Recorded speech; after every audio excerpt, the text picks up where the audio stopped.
មើលក្បាច់ចុះបងប្អូនមើលក្បាច់ចុះបាទមិនងាយបានឃើញទេបងប្អូនណាមិនងាយបានឃើញទេ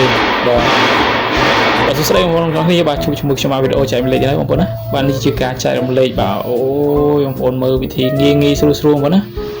ពេលខ្លះយើងអាចបានឃើញវីដេអូក៏យើងគិតដល់ដែរបងប្អូនណាតើយើងបានឃើញវីដេអូអូអានឹងគេអាចធ្វើចឹងបានកែច្នៃចឹងបានចឹងពេលភ្លាមគឺយើងអត់ចាប់អារម្មណ៍រនឹកឃើញទេបងប្អូនណាតែចុះអាមួយនៅមុខវីដេអូហ្នឹងមិននៅស្ងៀមអត់ឃើញនិយាយអីចឹងហ្នឹងបាទអរគុណបងប្អូនណាបាទកុំភ្លេចបាទជួយ follow page ខ្ញុំម្នាក់មួយខ្ញុំនឹងពំនាំវីដេអូប្លែកបាទជាវីដេអូចែករំលែកការច្នៃប្រឌិតផងដែរ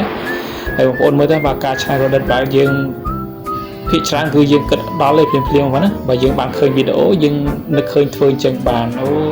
ចឹងបរិមម្នាក់នេះគាត់មានទេពកោសល្យប៉ុណ្ណឹងណាគាត់អាចកែច្នៃរបស់ប្រើប្រាស់បាននៅក្នុងផ្ទះគឺដោយមិនបាច់ចាំចំណាយអស់លុយច្រើនទេបងប្អូនណាអរគុណច្រើនបងប្អូនវីដេអូមានប៉ុណ្ណឹងមកអរគុណជម្រាបលាបាយបាយ